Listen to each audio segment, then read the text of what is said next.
हमारे देश में एक वेल डेवलप्ड इंटेलिजेंस सिस्टम है जिसे हम खुफिया विभाग कह सकते हैं। ये डिस्ट्रिक्ट लेवल से लेके नेशनल इंटरनेशनल लेवल तक डेवलप हुआ है।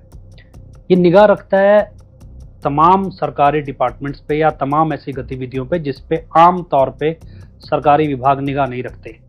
उदाहरण के तौर पे जैसे अलग अलग थानों में मान लो शिकायत जा रही है और ये डिपार्टमेंट ऑब्जर्व करता है भी जो ये शिकायत है इसमें कॉमन पैटर्न है।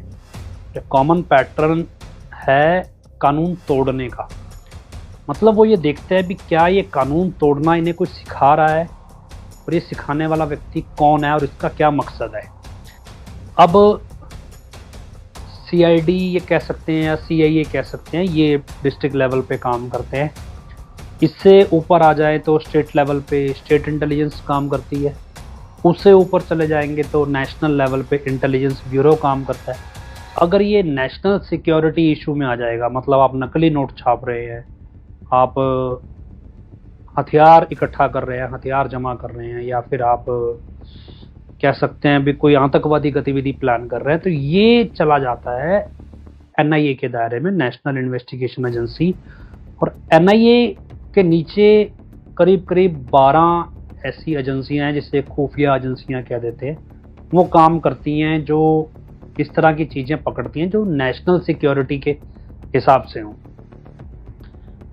इसके अलावा इन सब के ऊपर एक बड़ी एजेंसी बैठती है, उसे बोलते हैं रिसर्च एंड एनालिसिस विंग। मतलब जो सारे चीज़ों पर रिसर्च करती है, इसका आकलन करती है और एक बड़ी चीज़ निकाल के देती है भी अच्छा ये हो रहा है, और ये हो सकता है विदेश से हो रहा हो या फिर देश के अंदर हो रहा हो, तो उसे हम देसी भाषा में रॉ कह देते हैं।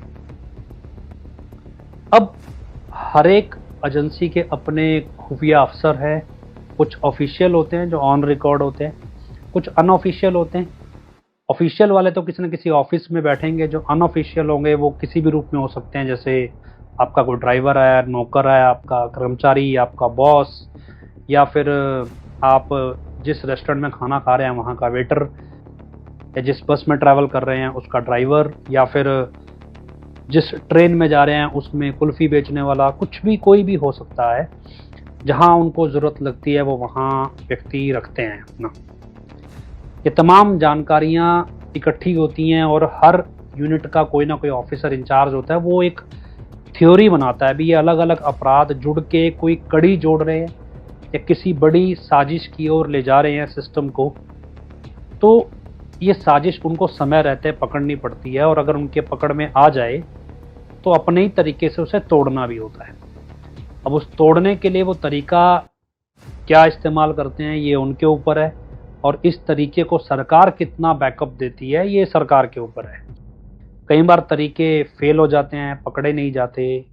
कई बार थ्योरी जो है वो आपस में मेल नहीं खाती, लेकिन इसी चीज़ की तनख्वाह उन्हें मिलती है कि उन्हें ये थ्योरी बनानी होती है और इस थ्योरी को पकड़ना होता है और बड़ी वारदात को होने से रोकना होता है। छोटी मोटी वारदातों में ये एजेंसियां जो हैं ये इंटरफेयर नहीं करती। अब मेरे दिमाग में भी एक थ्योरी थी कि अलग अलग ग्रुप जो थे डेरा के या हजूर संत जी के दुश्मन बने हुए थे, वो अपने अपने गुर्गे डेरा में प्लांट कर रहे थे।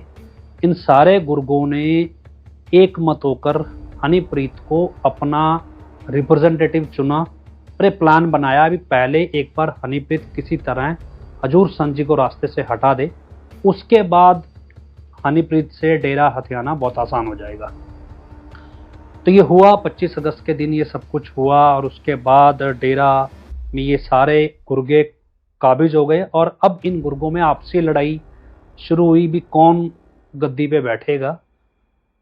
इस लड़ाई के बीच हनीप्रीत की जो टीम थी ये सब जेल में थी, जबकि जो पॉलिटिक्स से जुड़े थे या फिर RSS की सोच से इन्फ्लुएंस लोग थे या फिर माफिया के लोग थे या फिर कानूनी स्तर पे जो काम कर रहे थे वो लोग थे, ये सारे आज़ाद थे। इनकी आपसी लड़ाइयाँ चल रही थी और 23 सितंबर 2018 वाली घटना भी उसी के तहत प्लान हुई थी भी एक गुट दूसरे को मारे, दूसरा तीसरे को मारे। मतलब ये रेस डेरा के अंदर गुर्गों में आपस में लगी हुई थी।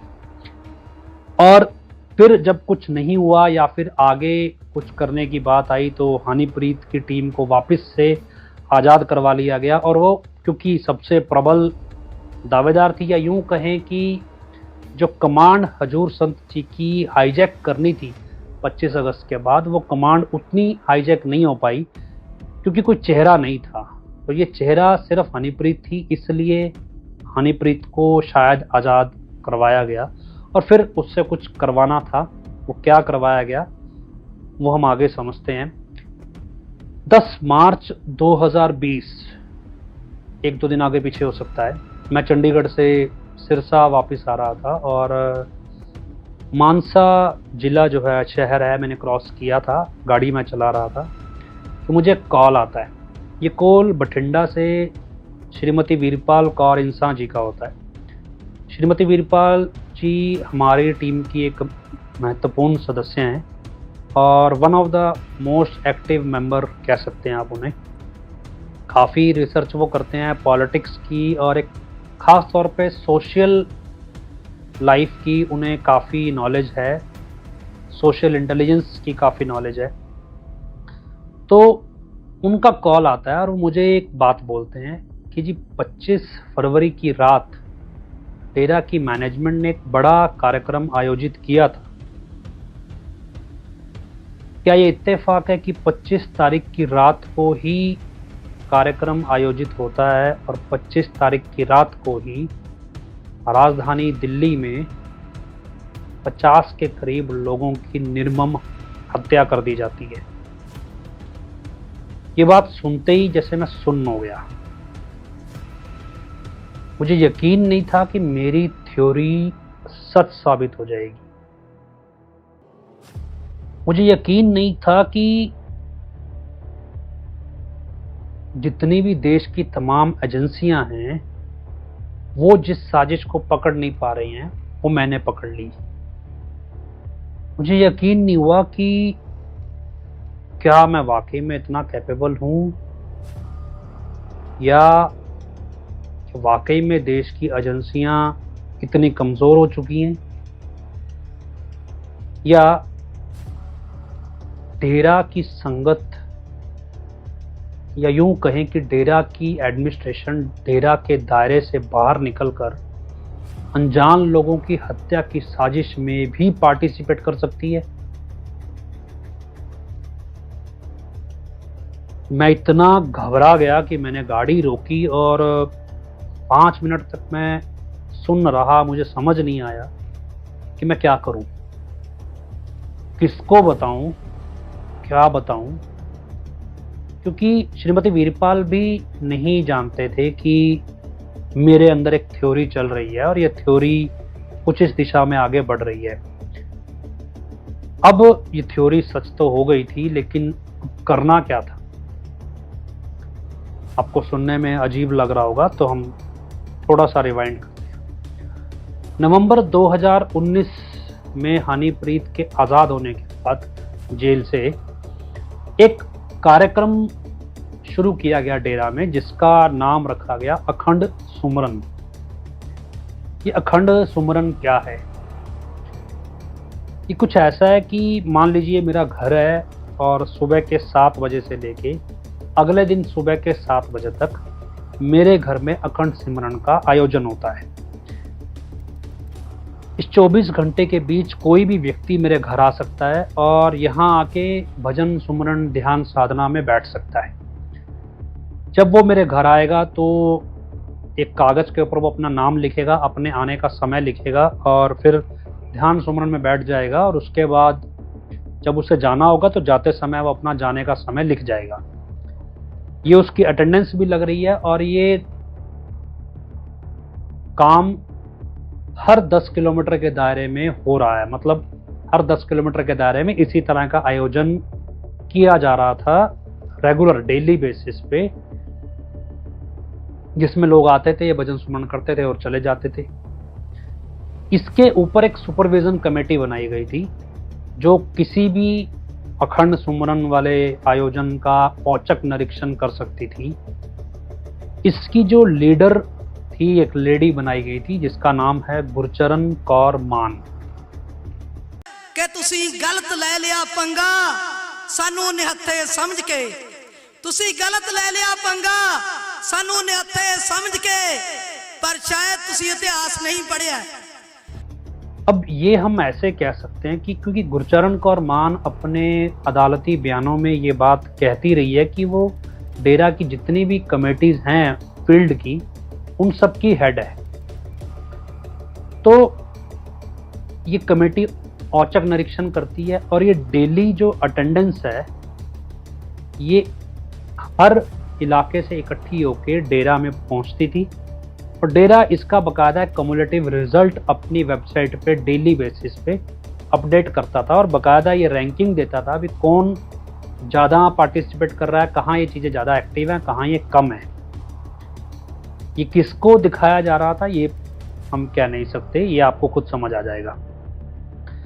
अब ये कार्यक्रम चलता रहा और 7 फरवरी 2020, 6 फरवरी कह सकते हैं या 7 फरवरी 2020, दिल्ली में रोहिणी के अंदर एक मीटिंग ऑर्गेनाइज होती है और ये मीटिंग नरेंद्र नाम के व्यक्ति के घर होती है जो दिल्ली की साध संगत का प्रभारी है।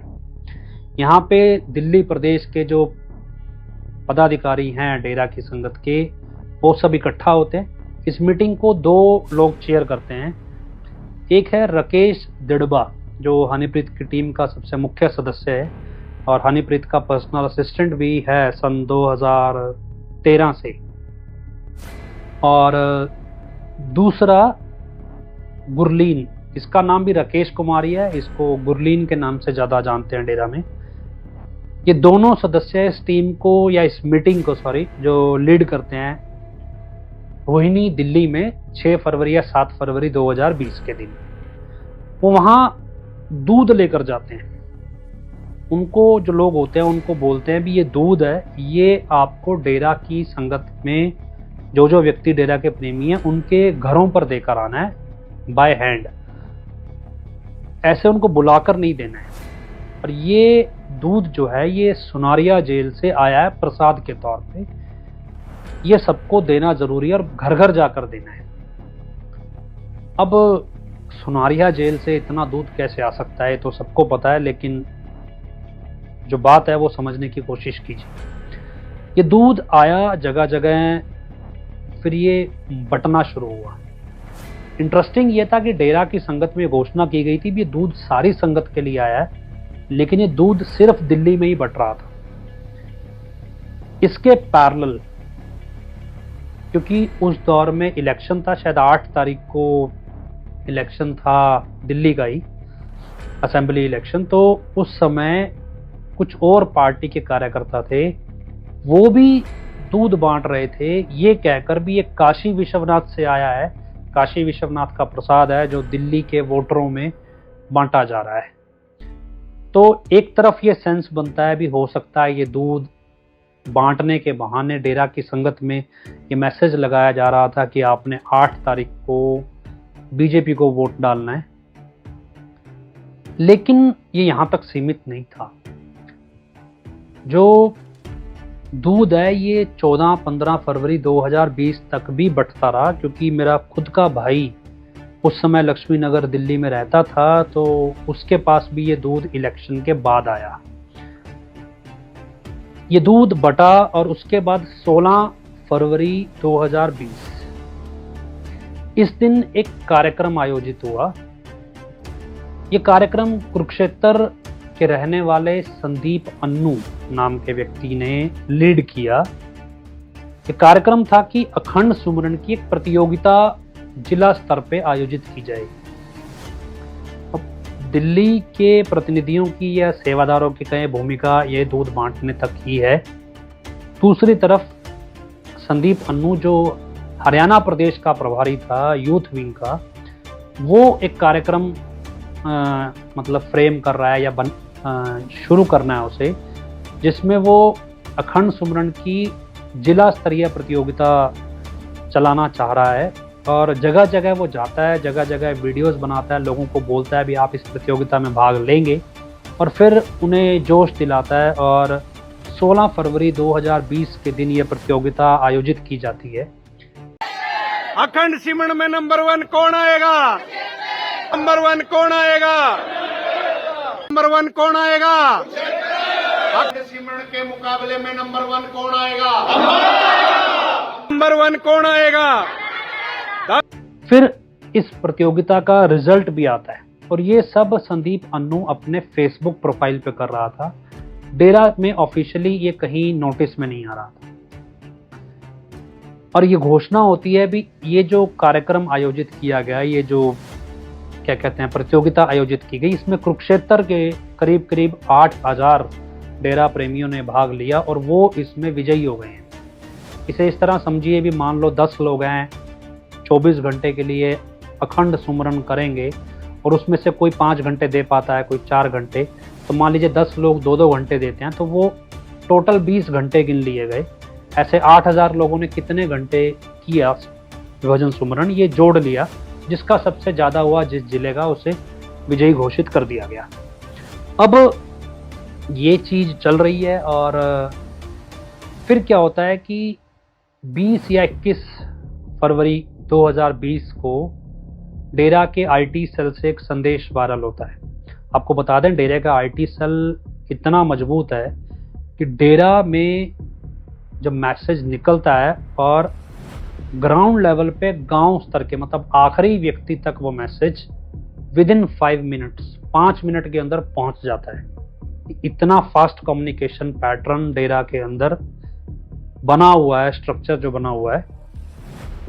आपको ध्यान हो नवंबर 2019 में खबर बार बार उठ रही थी कि हनीप्रीत को हजूर संत जी से जेल में मिलने दिया नहीं जा रहा है और हम भी इस खबर के बहकावे में आ गए थे और हमने भी उस समय गृह मंत्री जो अनिल विज थे उनको अप्रोच किया था भी उनको मिलवाइए। फिर उसके बाद ये मुलाकात होती है और प्रत्येक मुलाकात की खबर अखबार में छपती है। इसे साधारण मत समझिए, ये खबर छप नहीं रही थी, ये छपवाई जा रही थी। ये खबर छप रही थी, ये एक व्यू बन रहा था कि भाई देखो जो भी आदेश संत जी देंगे वो वाया हनीप्रीत देंगे।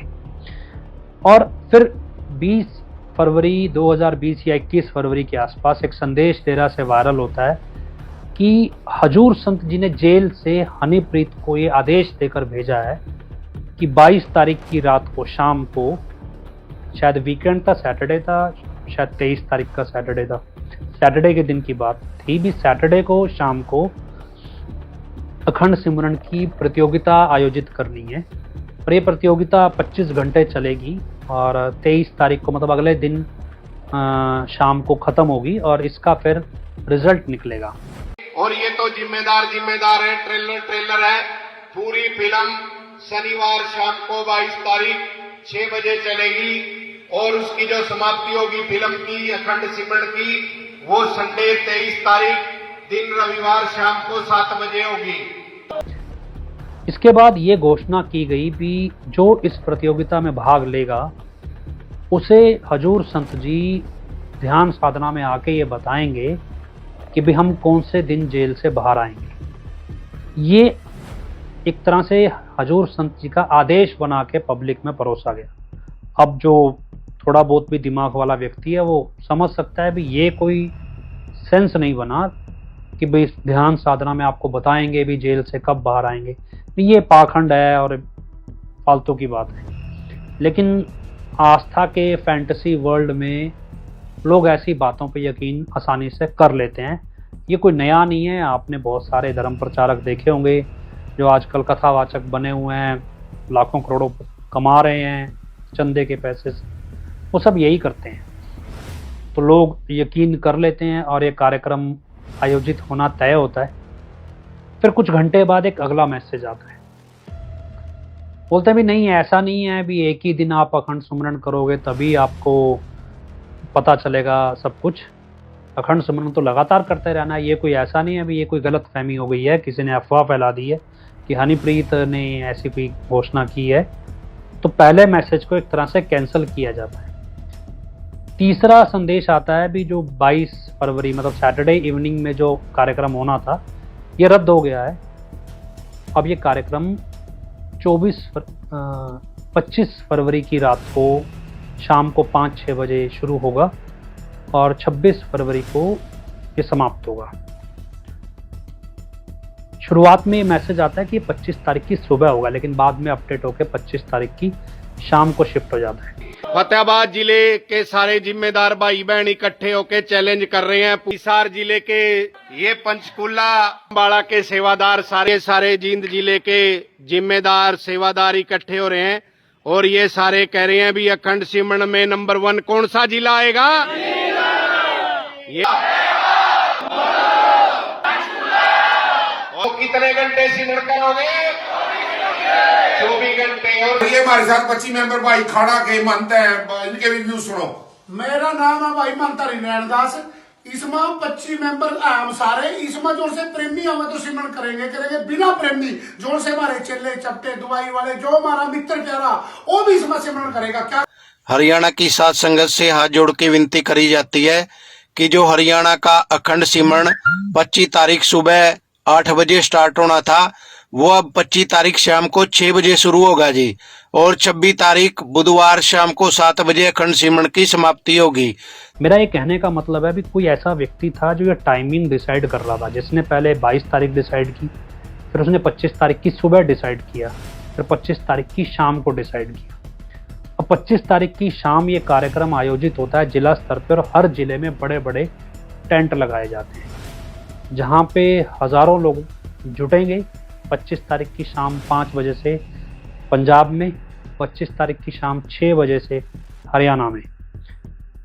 तो ये लोग जुटेंगे, इनके पास मोबाइल फ़ोन नहीं होगा क्योंकि ये वर्किंग डे है 26 तारीख का, तो ये लोग अपने दफ्तरों दुकान काम सबसे छुट्टी लेंगे, कोई वहाँ मोबाइल फ़ोन लेकर नहीं आएगा और ये कार्यक्रम चलेगा 26 तारीख की शाम को 5-6 बजे 25 घंटे बाद, मतलब ये कार्यक्रम ख़त्म हो जाएगा।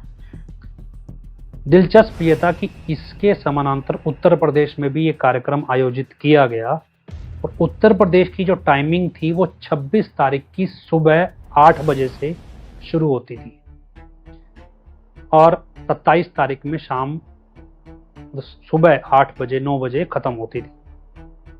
वह कार्यक्रम आयोजित किया, इसका रिजल्ट जो है वो बाकायदा डेरा का जो मुखपत्र है सच कहूँ उसमें पब्लिश भी किया गया। इस रिजल्ट से हमें बहुत कुछ आइडिया लगा, उस समय नहीं लगा लेकिन जब ये इन्फॉर्मेशन मिल गई। आपको अभी भी अजीब लगेगा भी ये सब क्या घट रहा है। असल में मैंने आपको एक कहानी बताई थी भी, अमृतसर में ड्राई फ्रूट की चोरी की 40 से 45 लोगों ने, 10-12 लोग पकड़े, केस पैचअप हो गया, लेकिन इंटेलिजेंस में ये केस अभी तक खुला है। क्यों खुला है? क्योंकि 45 चोर एक मत होकर चोरी नहीं कर सकते। मसलन वो 45 चोर नहीं थे, वो किसी बटालियन का हिस्सा थे जो अपने बटालियन के लिए ड्राई फ्रूट चुराने आए थे। और एक बटालियन जो करीब करीब 500 लोगों की हो सकती है और वो इस ड्राई फ्रूट पे करीब 1 से 2 सप्ताह रहकर काम कर सकती है। और अगर बटालियन को खाना अवेलेबल करवाया गया है तो दूसरी स्टेज पे हथियार भी अवेलेबल करवाए जाएंगे। मतलब कोई बड़ी घटना होने का सूचक थी ये चोरी। इसी तरह 25 घंटे के लिए हरियाणा, पंजाब, राजस्थान, उत्तर प्रदेश के लोगों को सर्विलेंस से बाहर कर दिया गया। मतलब एक आदमी अपने घर से बिना मोबाइल फ़ोन के निकला है, उसका फ़ोन बंद है, वो एक टेंट में गया है जहां वो 25 घंटे रहेगा, उससे किसी का कोई संपर्क नहीं होगा और 25 घंटे में उसकी वहां हाजिरी भी दर्ज होगी, अटेंडेंस भी होगी। 25 घंटे बाद वो घर वापस आएगा। मतलब ये लाखों लोग अलग अलग जगह पे जमा हुए, तो इन्होंने एक सर्विलेंस ब्लैकआउट ऑर्गेनाइज किया सही मायने में। इस 25 घंटे के बीच में जो दंगाई थे ये दिल्ली में दाखिल हुए।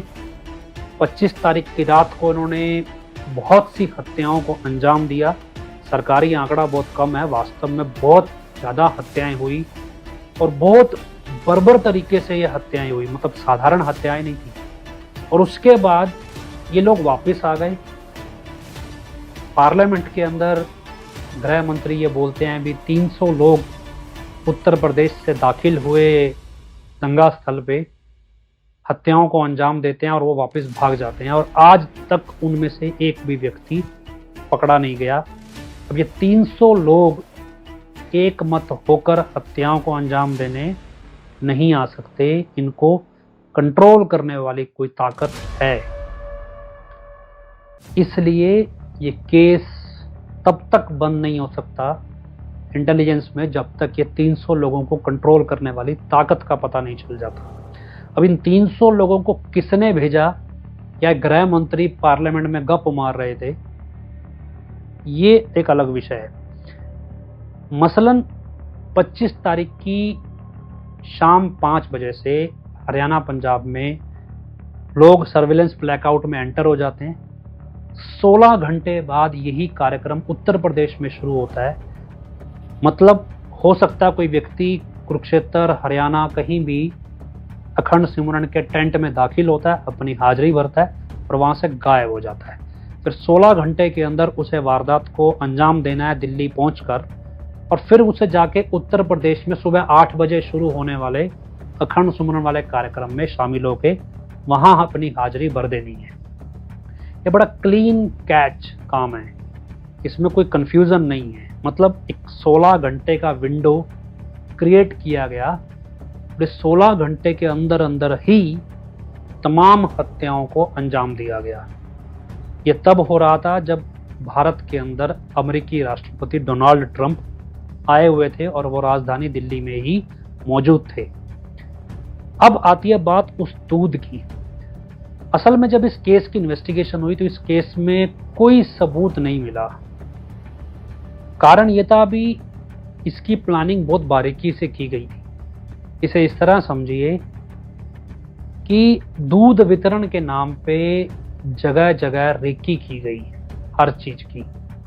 अखंड सुमरन के नाम पे जगह जगह मीटिंग्स ऑर्गेनाइज की गई, और इसे कोई भी इंटेलिजेंस एजेंसी कितना मर्जी जोर लगा ले वो पकड़ नहीं सकती, क्योंकि इतनी मैन पावर किसी एजेंसी के पास अवेलेबल नहीं होती। अब ये सारा कार्यक्रम कुछ इस तरह से ऑर्गेनाइज हो रहा था, और अब मुझे ये टेंशन शुरू हो गई भी ये वारदात तो इसी तरह अंजाम दी गई है। ये 300 लोगों को दंगा स्थल पे पहुंचाना और फिर वहां से गायब करने का काम डेरा की एडमिनिस्ट्रेशन ने किया है। इसमें और बहुत सारी बारीकियां हैं जो हमने दिल्ली पुलिस के साथ और कंसर्न्ड कोर्ट के साथ बाद में शेयर की थी, लेकिन ये एक ऐसी घटना थी जिसने मेरा दिमाग खराब कर दिया। मुझे समझ में नहीं आया कि मैं किसके पास जाऊं, मैं किसको क्या बताऊं कि क्या हुआ है। हजूर संत जी कहते थे भी किसी भिखारी को आप 10 रुपए दें और फिर वो भिखारी उस 10 रुपए से शराब की बोतल खरीद ले, मतलब 10-10 रुपए इकट्ठा करके शराब की बोतल खरीद ले और नशे के अंदर वो किसी वारदात को अंजाम दे या किसी की हत्या कर दे, तो जो हत्या है उसका पाप उन तमाम लोगों को लगता है जिन्होंने उस भिखारी को पैसा दिया होता है। अब डेरा की संगत ने जिस अखंड सुमरन के कार्यक्रम में भाग लिया था, उस अखंड सुमरन के बलबूते दिल्ली के अंदर इतनी बड़ी घटना हो गई थी, और इस घटना के जरिए CAA NRC के खिलाफ जो धरना प्रदर्शन शाहीन बाग में चल रहा था उसे एक तरह से बंद करवाया गया था। दूसरे शब्दों में कहें तो मुसलमानों के अंदर एक डर बिठाया गया था कि वो CAA NRC का विरोध ना करें। अब यहां से मेरा दायरा बदल गया। इससे पहले कि मैं कुछ और कदम उठाता, कोरोना का लॉकडाउन लग गया 22-23 मार्च के आसपास। अब मुझे ये देखना था कि डेरा की मैनेजमेंट, जिसका एक ट्रैक रिकॉर्ड है, जो 2 समुदायों को स्क्रिप्टेड लड़ाई लड़के लड़वा सकती है, जो सैकड़ों लोगों की गुपचुप तरीके से हत्या करवा सकती है, जो इतनी नीच है कि हजूर संत जी को रोकने के लिए धर्म ग्रंथ को सरेआम चोरी कर कर फाड़ सकती है, जो इतनी नीच है कि एक पॉलिटिशियन को मारने के लिए छोटे छोटे बच्चों को जिंदा जला सकती है, इतनी नीच है जो अपने ही डेरा के मुखिया को, जो उनका अन्नदाता है, उसको रास्ते से हटाने के लिए उसी की संगत को बलि चढ़ा सकती है। वो भक्ति के नाम पे या सुमरन भजन सुमरन के नाम पे हिंदू मुसलमानों के दंगे करवा सकती है और उनकी हत्या करवा सकती है। ये कोई मेरे लिए आश्चर्यजनक नहीं था, लेकिन दुख इस बात का था भी इसमें वो डेरा की संगत का इस्तेमाल कर रहे हैं। ये बात तो क्लियर थी कि इस पूरे एपिसोड में 3 शख्स ऐसे थे जो खुले तौर पे शामिल थे। पहला हनीप्रीत, दूसरा डेरे के वकील जो जेल और डेरा की संगत में कम्युनिकेशन बनाने का काम कर रहे थे दिखावे के तौर पे, या पुष्टि करते थे हर उस चीज की जो डेरा जेल के नाम पे मतलब हजूर संत जी का आदेश बना के जारी करता था। और तीसरा जेल सुपरिटेंडेंट सुनील सागवान, जो इस सब पे चुप्पी धारण करके हर चीज पे अपनी मोहर लगा रहा था भी ये सब कुछ जेल से ही हो रहा है। नतीजा सबके सामने था। मेरे हिसाब से ये दंगा दिल्ली इलेक्शन से पहले आयोजित होना था, लेकिन क्योंकि वो डीएसपी कश्मीर पुलिस का पकड़ा गया तो ये प्लान वहां पे डेफर्ड हो गया और ये प्लान बाद में अंजाम दिया गया। तमाम एजेंसियों ने अपनी रिपोर्ट दी जिसमें आया कि दिल्ली दंगा जो है वो एक ट्रायल है, मतलब अभी ये कोशिश की गई है, फ्यूचर में इससे कुछ बड़ा होगा, ये कोई नया मॉड्यूल है एक तरह का। अब मेरा फोकस इस चीज पे था भी ये मॉड्यूल डेरा की मैनेजमेंट के जरिए डेवलप हुआ है, अब ये आगे क्या करने वाले हैं और आगे की तैयारी ने हमें कुछ ऐसे स्टेप लेने पर मजबूर किया जो शायद अगर कोरोना लॉकडाउन ना लगता तो मैं कभी ना लेता। फिर हम नई तरह की इन्वेस्टिगेशन पर निकल गए और पीछे की जांच भी करने लगे और आगे होने वाली घटनाओं का आकलन करने लगे, लेकिन हमें ये नहीं पता था कि अब अप्रोच किसको करना है, किसको ये जानकारी देनी है, कौन हमारी मदद करेगा, कैसे हम आने वाली घटनाओं को रोक पाएंगे और कैसे ये दुनिया को बता पाएंगे भी ये सब कुछ करने वाले डेरा की मैनेजमेंट के सदस्य हैं।